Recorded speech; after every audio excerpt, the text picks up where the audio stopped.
Hello, praise the Lord. Good morning. ஆண்டவரும் இரட்சகருமாய் இருக்கிற இயேசு கிறிஸ்துவின் நல்ல நாமத்தினாலே இந்த காலை வேளையிலே உங்கள் யாவரை நான் வாழ்த்தி வரவேற்றுக் கொள்கிறேன். கர்த்தர் நல்லவராக இருக்கிறார். நம்முடைய வாழ்க்கையிலே அவர் நல்ல தெய்வமாக இருந்து நன்மையான காரியங்களை செய்கிறார். இந்த நாளிலும் தேவன் நம்முடைய வாழ்க்கையிலே பெரிய காரியங்களை செய்வார். ஆமென். ஆண்டவருக்கு மகிமை உண்டாவதாக. தொடர்ந்து ஜெபிச்சு கொள்ளுங்கள்.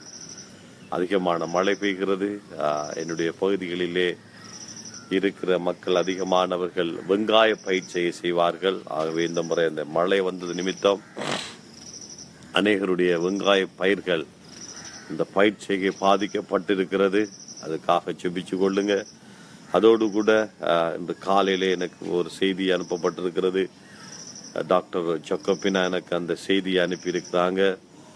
திருகோணமலை மாவட்ட வைத்தியசாலையிலே டெங்கு நோயினால் பாதிக்கப்பட்டு அநேகர் வைத்தியசாலையில் அனுமதிக்கப்பட்டிருக்கிறார்கள். அவர்களுக்காக ஜெபிக்கும்படியாகவும் அதே நேரத்திலே தேவனுடைய பிள்ளைகளுடைய பாதுகாப்புக்காக ஜெபிக்கும்படியாகவும் சகோதரி டாக்டர் ஜக்கோபினா அவர்கள் இந்த காலவெளியிலே ஒரு செய்தியை அனுப்பியிருந்தார். தயவு செய்து அன்பானவர்களே ஜெபம் பண்ணுங்கள். ஆண்டவர் இந்த இப்படிப்பட்ட தாக்கத்திலிருந்து தேவ ஜனங்களை பாதுகாக்கிற அதே நேரத்தில் பாதிக்கப்படும் ஒவ்வொரு மக்களும் உயிர் ஆபத்தில் இல்லாதபடிக்கு சுகத்தை பெற்றுக்கொள்ள கர்த்தர் கிருபை செய்யும்படியாக நாம் ஜெபிக்க வேண்டும். ஆமென். ஆண்டவருக்கு மகிமை உண்டாவதாக.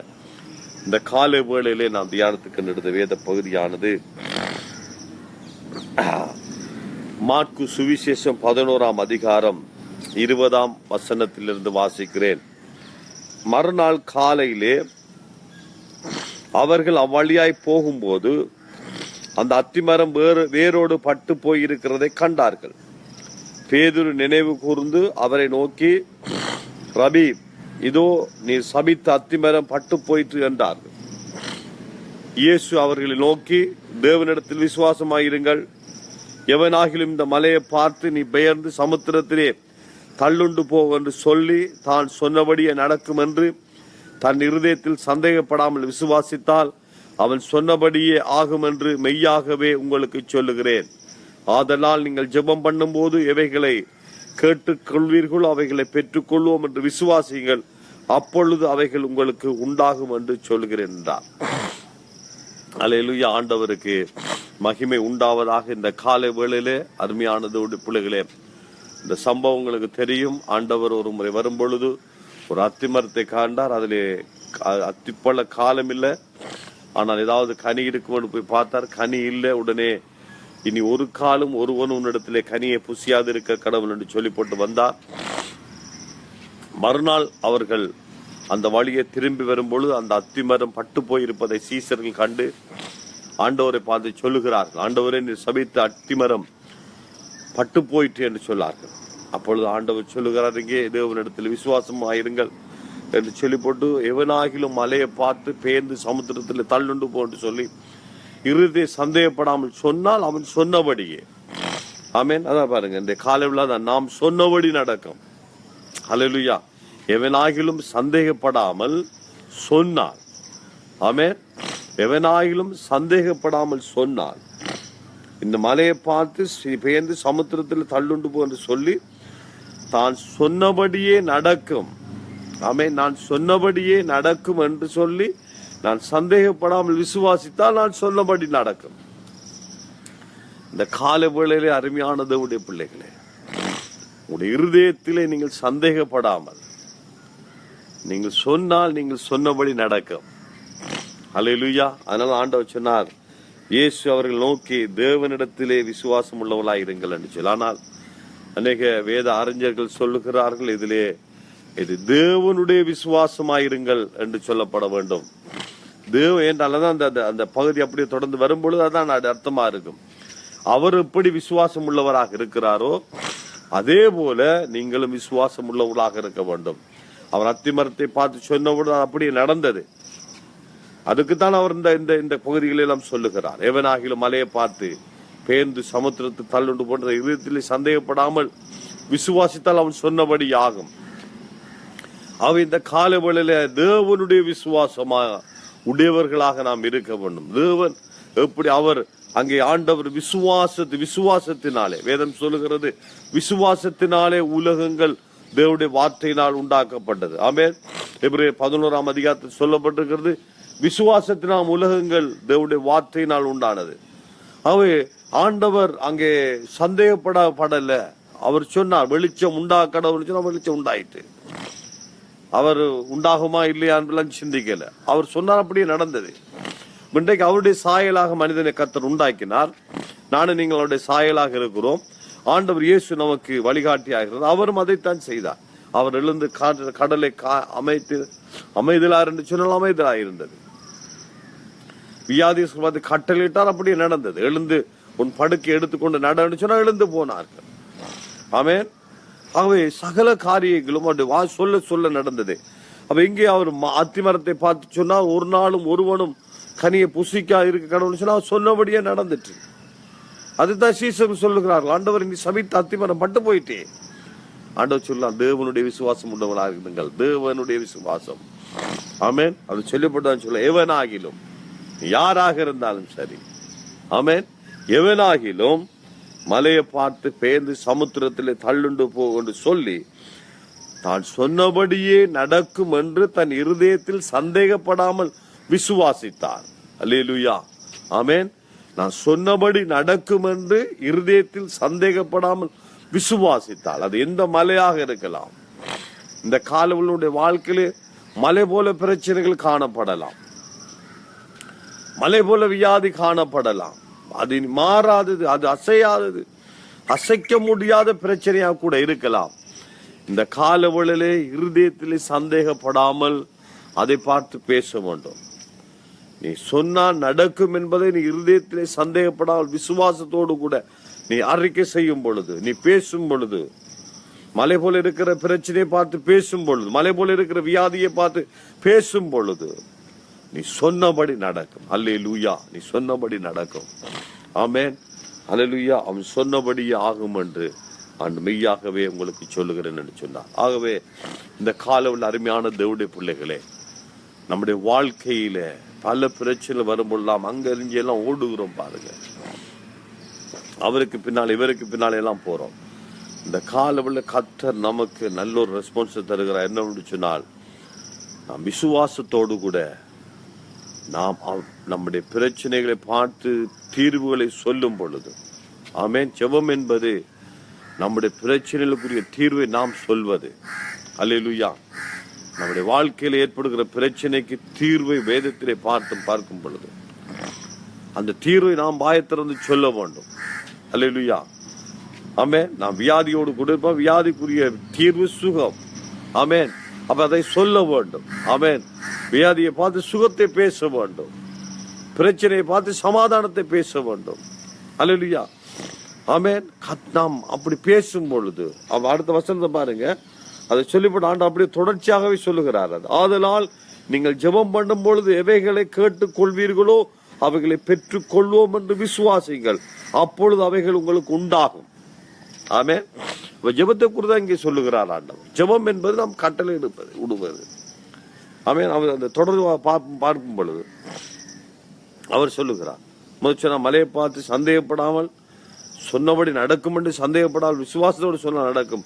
அப்படி ஆதலால் என்று சொல்லி தொடங்கி போட்டு, ஆதலால் நீங்கள் ஜெபம் பண்ணும் பொழுது எவைகளை கேட்டுக்கொள்ளுங்கள். ஆங்கில வேதாந்தத்தில் டிசைர் என்ற ஒரு வார்த்தை பயன்படுத்தப்படும்.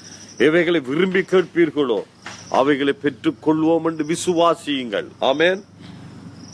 அது உங்களுக்கு உண்டாகும். இந்த கால வேளையிலே இந்த காரியங்கள் தியானித்து பாருங்கள். ஆமென். நீங்கள் சொன்னபடி நடக்கும். உங்களுடைய வாழ்க்கையில நீங்கள் பார்க்கிற பிரச்சனை பற்றி பேசிக் கொண்டிருக்காதபடி, அன்றைக்கு அநேக மலையை பற்றியே பேசிக்கொண்டு, ஐயோ இந்த பெரிய மலை, இந்த பெரிய மலை, இது எவ்வளவு காலமா இருக்கிற மலை, அதை பத்தி எல்லாம் கவலைப்படாதீங்க. மலையை பற்றி பேசாதபடி மலையை பார்த்து பேசுங்கள், சமுத்திரத்தில் தள்ளுண்டு போகும்படியாக. உங்களுடைய பிரச்சனையை பற்றி பேசிக் கொண்டிருக்காதபடிக்கு, இந்த வியாதியை பற்றி பேசிக் கொண்டிருக்காதபடி, உங்களுடைய கடன் பிரச்சனையை பற்றி பேசிக் கொண்டிருக்காதபடி, உங்களுடைய கஷ்டத்தை குறித்து பேசிக் கொண்டிருக்காதபடி, அந்த பிரச்சனைகளுக்குரிய பதிலை நீங்கள் என்ன விரும்புகிறீர்களோ, ஆமென். வியாதியோடு கூட இருக்கிறவர் நம்முடைய விருப்பம் சுகம், அவை சுகத்தை பற்றி பேசுங்கள். அவர் நம்முடைய சரீரத்தை, அவர் தம்முடைய சரீரத்தில் நம்முடைய வியாதிகளால் சுமந்தபடினாலே வேதம் சொல்லுகிறவருடைய தழும்புகளாலே சுகமானீர்கள். ஆகவே நாம் சொல்ல முடியும், இயேசுவின் நாமத்திலே என்னுடைய வியாதி என்னுடைய சரீரத்தை விட்டு அகன்று போவதாக, அவருடைய தழும்புகளால் நான் சுகமானேன், ஆகவே சுகம் உண்டாவதாக என்று சொல்லும் பொழுது சுகம் உண்டாகும். வேதம் சொல்லுகிறது அவன் சொன்னபடி நடக்கும். ஆமென். அல்லேலூயா. தரித்திரம் என்னை விட்டு நீங்கட்டும், நான் தரித்திரமாய் இருப்பதை விட சித்தமல்ல, தரித்திரம் என்னை விட்டு நீங்கட்டும் என்று சொல்லும் பொழுது அவன் சொன்னபடி நடக்கும். அல்லேலூயா. ஆமென். ஒவ்வொரு பிரச்சனைகளை பார்த்து நீங்க பேசுங்க, அது அகன்று போகட்டும். தேவனுடைய வார்த்தையை எடுத்து அதுக்கு உரமாய் பேசுங்க, விசுவாசத்தோடு பேசுங்க. நீங்க சொன்னபடி நடக்கும் என்று விசுவாசியுங்க. அல்லேலூயா.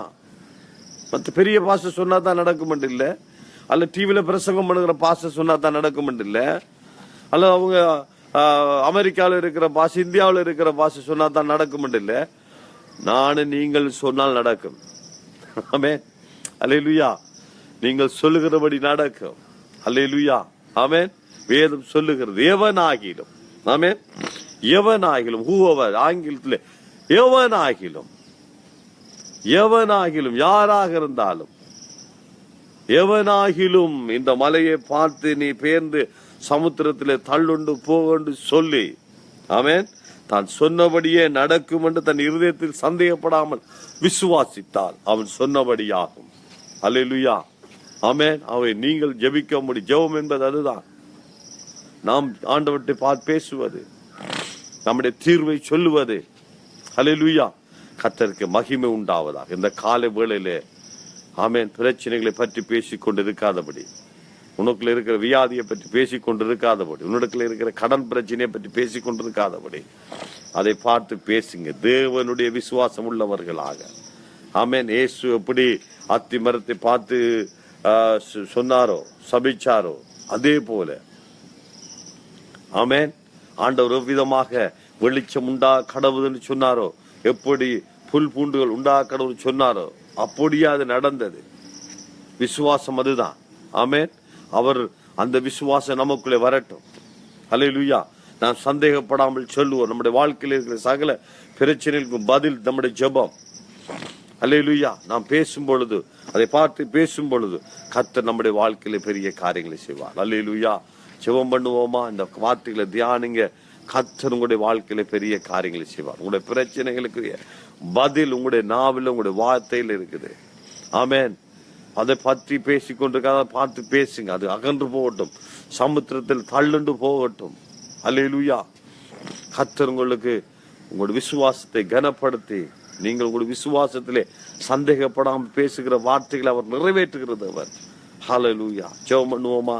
நல்ல ஆண்டவரே, சர்வ வல்லமுள்ள பிதாவே, ஆண்டவராய் இயேசு கிறிஸ்து நாமத்தினாலே இந்த காலை வேளையிலே ஆண்டவர் நாங்கள் உங்கள் சமூகத்திலே வருகிறோம். எங்களோடு பேசிய ஜீவனுள்ள வார்த்தைகளுக்காக நன்றி செலுத்துகிறோம். கர்த்தாவே, இந்த காலை வேளையிலே ஆண்டவரே இந்த பகுதி மக்களுக்காக ஜெபிக்கிறேன். இந்த நிலாவளி, கும்புருப்புட்டி, ஆண்டவரே குச்சவழி, ஆண்டவர் இந்த பகுதிகளில் விவசாயம் செய்த விவசாயிகள் இந்த மழையினால் பாதிக்கப்படாதபடிக்கு, ஆண்டவரே இந்த மழையினாலே ஏற்பட்ட அந்த குளிர், அந்த ஆண்டவரே நோய்கள், இந்த அந்த வெங்காயங்களை தாக்காதபடிக்கு ஆண்டவரே ஆண்டவரே ஜனங்கள் ஆண்டவரே விவசாயத்திலே ஆண்டவரே நஷ்டப்படாதபடிக்கு என் ஆண்டவர் கிருபை செய்யும்படியாக ஜெபிக்கிறோம்.